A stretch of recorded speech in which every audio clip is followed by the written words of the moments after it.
BJP सरकार ने 70 से ज्यादा किसानों को कत्ल करवा दिया। सुप्रीम कोर्ट क्या हमारी आतंकवादियों के लिए काम करने लग गई है? कि सभी का खून शामिल है यहाँ की मिट्टी में, इनके बाप का हिंदुस्तान नहीं है। कि मोदी जी कहाँ लटक रहे हैं, स्मृति ईरानी कहाँ पड़ी हुई है, डिजिटल तवाइफ हेमा मालिनी कहाँ पड़ी हुई है, हम भी देखेंगे। कि बीजेपी सरकार में रेप का जो एक स्टैंडर्ड उन्होंने तय करा है वो निहायती बर्बरता वाला। अरे फर्जी किसान है, चाहे वो हेमा मालिनी हो, चाहे सनी देओल हो, चाहे अक्षय कुमार, जो हिंदुस्तानी भी नहीं है, हिंदुस्तानी नहीं कैनेडियन है वो, ये सारे फर्जी किसान। और कहाँ गारत है सारे फर्जी किसान? आओ ना, किसान तुम्हें पुकार रहा है कि किसान एक कम्युनिटी है। मोदी जी, रोटी का कोई मजहब नहीं होता, रोटी ना हिंदू होती है, ना मुसलमान, ना सरदार, ना ईसाई, रोटी होती है ना। तो आपसे सवाल है कि बीजेपी के घर में जवाई तो मुसलमान हो सकते हैं, किसान क्यों नहीं हो सकते भाई?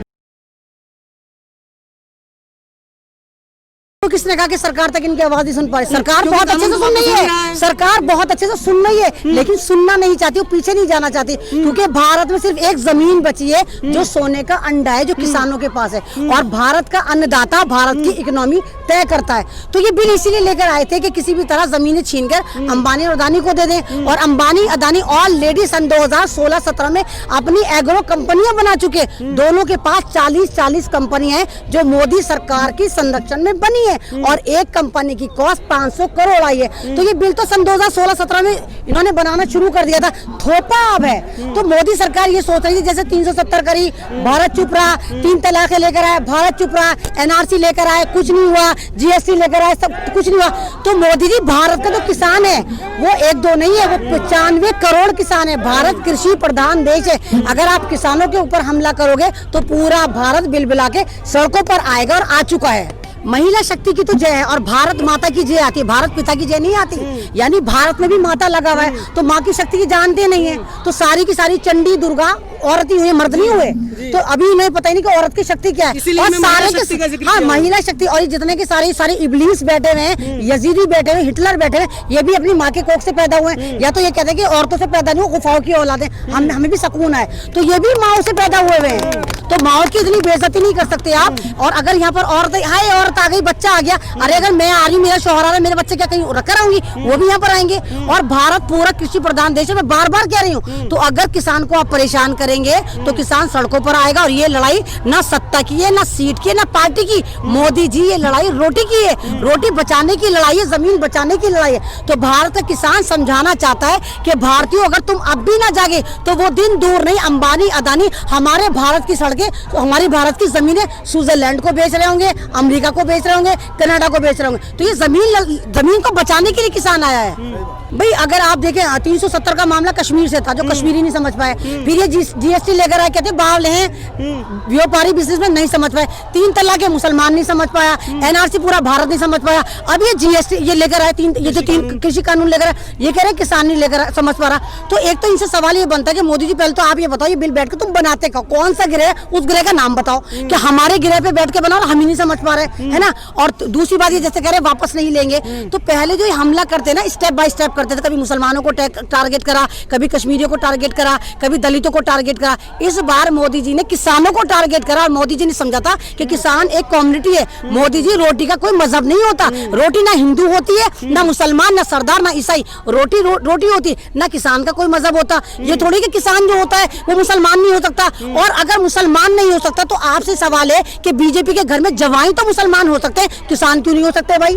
जब आपके जवाई हैं तो किसान क्यों नहीं हो सकते हम? बीजेपी सरकार ने 70 से ज्यादा किसानों को कत्ल करवा दिया। इसकी पॉलिसी ने करवाया, इनके उल्टे सीधे बिल ने करवाया। और ये बड़े चालाक है, हर बिल जो लेकर आते हैं सितंबर अक्टूबर में लेकर आते हैं। इनको पता है कि दिल्ली की सड़ी भी सर्दी पड़ती है, लोग मरेंगे, है ना। ये चाहे वो एनआरसी कोई भी हो, ये इसमें लेकर आते हैं। तो इनको ये लगा था कि नहीं, किसान जो है ज्यादा दिन नहीं बैठेगा और चला जाएगा चिल्लम चिल्ली मचाकर। इन्होंने दिल्ली के दरवाजे भी बंद कर दिए, तब भी इनको लगा था कोई फैसिलिटी नहीं होगी, हम नहीं आने देंगे। लेकिन इस वक्त आकर देखिए, लाखों की तादाद में किसान सड़कों पर बैठा हुआ है। वो उसको कोई जल्दी नहीं है, आराम से बैठा। वो कहता है मोदी जी सुनते हो सुनो, नहीं तो हम सारी जिंदगी यहीं बैठे हुए हैं। बिल वापस करवा के जाएंगे, नोटिफाई। वो मॉडिफाई नहीं चाहिए, इसमें मॉडिफाई नहीं चाहिए। जब किसानों ने आपसे नहीं बोला कि आप बिल बनाइए, आपने बनाया क्यों? और दूसरी बात, अगर आपको बहुत लेबर पेन आ रहे थे बिल बनाने के, तो आप बनाते, आप जीएसटी मजबूत करते ना, आप जीएसटी मजबूत करते। जीएसटी का जो लाभ है जीएसटी का जो लाभ है भारत में मात्र 60 लाख किसानों को मिलता है, जबकि भारत में 95 करोड़ से ज्यादा किसान हैं। तो आप जीएसटी मजबूत करते, आप मंडियां मजबूत करते, जो कि आपने नहीं करी। आपने जैसे देखा कि किसान जो है शहीद नहीं हुए, डायरेक्ट बीजेपी सरकार पर कत्ल का मुकदमा दर्ज होना चाहिए। और ये लोग सोच रहे थे कि सर्दी में बिल लेकर आएंगे तो किसान चला जाएगा, सर्दी से मर जाएगा। और आपने सुप्रीम कोर्ट को भी देखा, सुप्रीम कोर्ट ने ये नहीं कहा किसान मर रहा है, सुप्रीम कोर्ट ने कहा बुजुर्ग मर रहे हैं, बच्चे मर रहे हैं, इन लोगों को नहीं आना चाहिए। एक तरफ सरकार इनको देशद्रोही कह रही है, आलिस्तानी, खालिस्तानी, पाकिस्तानी, पता नहीं कहाँ से बता रही है, कौन से ग्रह के हैं मुझे खुद नहीं पता। और दूसरी तरफ सरकार कह रही है कि सुप्रीम कोर्ट को इंटरफेयर करवा रही है। तो सुप्रीम कोर्ट क्या हमारी आतंकवादियों के लिए काम करने लग गई अब? जब ये या तो आप मोदी जी कहिए किसान है, या फिर आप ये कहिए कि उग्रवादी है। राजनाथ सिंह तो लगातार कह रहे हैं कि किसान आतंकवादी नहीं, किसान मेरे भाई हैं। तो ये इन लोगों के ड्रामे हैं कि ये लॉलीपॉप, हर बीजेपी के हाथ में लॉलीपॉप है, हर नेता कुछ बयान देता है, कोई कुछ कहता है, जितने लेवल का होता है उतने लेवल का बयान देता है कि शायद कोई ना कोई तो ट्रैप में आ जाएगा, कुछ 10-20 लोग तो इनके पल्ले पड़ेंगे। आप मतलब सारे के सारे उल्टे सीधे स्टेटमेंट देते। तो ये तो इनकी शूटिंग का हिस्सा है। किसी शूटिंग में इन्होंने हेलीकॉप्टर से उतर के खेती करी होगी, वो दिखा दी। लेकिन लोगों को ये पूछना चाहिए तो तूने खेती काटी थी, वो सामान भर के कौन से हेलीकॉप्टर में गया था भाई? वो ना जो तूने काटा था वो सामान, वो गल्ला कहाँ से भर के गया था? तो ये सारे फर्जी किसान है, चाहे वो हेमा मालिनी हो, चाहे सनी देओल हो, चाहे अक्षय कुमार, जो हिंदुस्तानी भी नहीं है, हिंदुस्तानी नहीं कैनेडियन है वो, ये सारे फर्जी किसान। और कहाँ गारत है सारे फर्जी किसान? आओ ना, किसान तुम्हें पुकार रहा है, ओरिजिनल किसान तुम्हें आवाज दे रहे, इनके बीच में आके बताओ ना कि एक बिल इनके फायदे में नहीं। फिर देखो हेमा मालिनी यहाँ से जाती भी है, नहीं जाती, आए ना बताए किसानों को आगे। मैं यही कहना चाहूंगी, मोदी जी आपको बड़े लेबर पेन आते हैं, बीजेपी को बड़े लेबर पेन लेती है बिल बनाने के लिए। पहले तो आप महिलाओं के लिए बिल बनाइए, क्योंकि बीजेपी सरकार में रेप का जो एक स्टैंडर्ड इन्होंने तय करा है वो निहायत ही बर्बरता वाला। अभी आप देखिए 7-8 दिन पहले बदायूं में हुआ, 50 साल की औरत तक को नहीं छोड़ रहे, 95 साल की औरत को नहीं छोड़ रहे। अरे रेप करते हो तो करते हो, हड्डियां तोड़ रहे हो, रीढ़ की हड्डी तोड़ रहे हो, गर्दन तोड़ रहे हो, घुटने तोड़ रहे हो, पसलियां तोड़ रहे हो। पहले तो आप महिलाओं के लिए कानून बनाइए कि जो भी रेप करे ऑन द स्पॉट उसको मारा जाएगा पब्लिक प्लेस पे। दूसरा, आप किसानों की तरफ से मैं बोल रही हूँ कि आप एमएसपी मजबूत करिए, आप मंडी मजबूत करिए और इस बिल को वापस लीजिए। अगर आप बिल वापस लेते हैं ठीक, नहीं तो किसान भी यहाँ बैठा है, किसान को पता है। बात काटना चाहूंगा, सरकार तो बिल वापस लेने को तैयार ही नहीं है। तो ये सरकार किसने बनाई थी? किसानों ने, हमने तो बनाई थी। तो बीजेपी ने भारत को नहीं बनाया, हमने बीजेपी को बनाया। तो ये ज्यादा हमारे खुदा बनने की कोशिश ना करें, बनने की कोशिश करेंगे तो कीचड़ को कमर में ऐसा घुसाएंगे कि दोबारा खिलने नहीं देंगे। इस बार कमल जो है हमारी भूल नहीं बनेगा, इस बार कमल आएगा ही नहीं अगर ये ज्यादा दादागिरी दिखाएंगे। और हिटलर का इंजाम भी सारी दुनिया ने देखा कि वो कितना जालिम था। बेशक एक जमाने में हिटलर का डंका बजता था, बेशक मोदी जी आपका भी डंका बजता है, लेकिन हिटलर का इंजाम अगर आपको नहीं पता, पढ़े लिखे नहीं है, झोला छाप है बेचारे चाय वाले, तो पूछिए अपनी पार्टी में कोई तो काबिल होगा, एबीसीडी जानता होगा। हिटलर टाइप करिए और देखिए कि हिटलर ने क्या करा था। हिटलर खुदकुशी करके मरा था, तो आप भी खुदकुशी करके मरेंगे। और हम देखेंगे कि मोदी जी कहाँ लटक रहे हैं, स्मृति ईरानी कहाँ पड़ी हुई है, डिजिटल तवाइफ हेमा मालिनी कहाँ पड़ी हुई है, हम भी देखेंगे।